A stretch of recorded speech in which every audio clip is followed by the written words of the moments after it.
News Bancharampur, সত্যের সন্ধানে প্রতিদিন।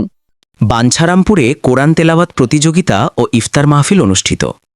পবিত্র মাহে রমজান উপলক্ষে ব্রাহ্মণবাড়িয়ার বাঞ্ছারামপুরে কোরআন তেলাওয়াত প্রতিযোগিতা, ইফতার মাহফিল ও দোয়া অনুষ্ঠান অনুষ্ঠিত হয়েছে।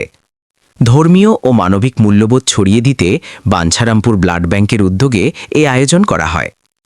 অনুষ্ঠানে উপজেলার বিভিন্ন মাদ্রাসা থেকে আগত প্রতিযোগীরা অংশগ্রহণ করেন। প্রতিযোগিতায় মোট ২০ জন প্রতিযোগী পবিত্র কোরআন তেলাওয়াত করে শোনান। বিচারক মণ্ডলী তাজবিদ, মাখরাজ ও তেলাওয়াতের সৌন্দর্যের ভিত্তিতে প্রতিযোগীদের মূল্যায়ন করে সেরা ৩ জনকে নির্বাচিত করেন। অনুষ্ঠানে সভাপতিত্ব করেন বাঞ্ছারামপুর ব্লাড ব্যাংকের প্রতিষ্ঠাতা আশিকুর রহমান বাবু। প্রধান অতিথি হিসেবে উপস্থিত ছিলেন বাঞ্ছারামপুর উপজেলা নির্বাহী কর্মকর্তা মোহাম্মদ তারিকুল ইসলাম। তিনি তার বক্তব্যে বলেন, তরুণ প্রজন্মকে কোরআনের শিক্ষা ও নৈতিক মূল্যবোধে গড়ে তুলতে এ ধরনের আয়োজন অত্যন্ত গুরুত্বপূর্ণ।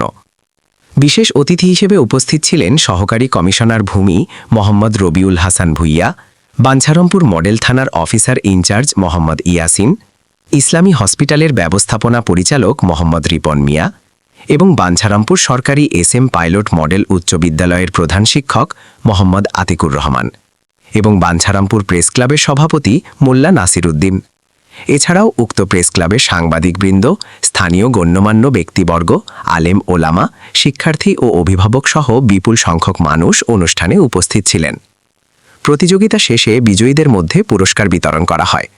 এতে প্রথম স্থান অধিকারকারীকে ২০,০০০ টাকা, দ্বিতীয় স্থান অধিকারকারীকে ১০,০০০ টাকা এবং তৃতীয় স্থান অধিকারকারীকে ৫,০০০ টাকা প্রদান করা হয়। পাশাপাশি প্রতিযোগিতায় অংশগ্রহণকারী সকল প্রতিযোগীকেও সম্মাননা পুরস্কার দেওয়া হয়। অনুষ্ঠানের আয়োজকরা জানান, সমাজে মানবিক ও ধর্মীয় মূল্যবোধ জাগ্রত করতে এবং তরুণদের কোরআনের প্রতি আগ্রহী করে তুলতেই এ আয়োজন করা হয়েছে। ভবিষ্যতেও এ ধরনের সামাজিক ও ধর্মীয় কার্যক্রম অব্যাহত থাকবে বলে তারা আশা প্রকাশ করেন।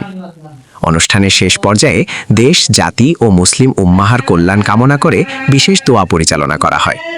পরে উপস্থিত সকলকে নিয়ে সৌহার্দ্যপূর্ণ পরিবেশে ইফতার মাহফিল অনুষ্ঠিত হয়।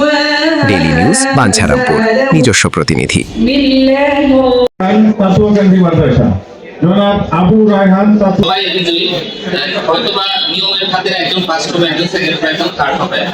কিন্তু আসলে সবাই সুন্দরভাবে জানতে পারছে, আমরা ধরে নিচ্ছি। সবাইকে ধন্যবাদ এবং যারা আজকে এই যে প্রতিযোগিতার আয়োজন করলেন, যারা প্রতিযোগিতা থাকে বা যারা গ্রামে গঞ্জে পরিচিত।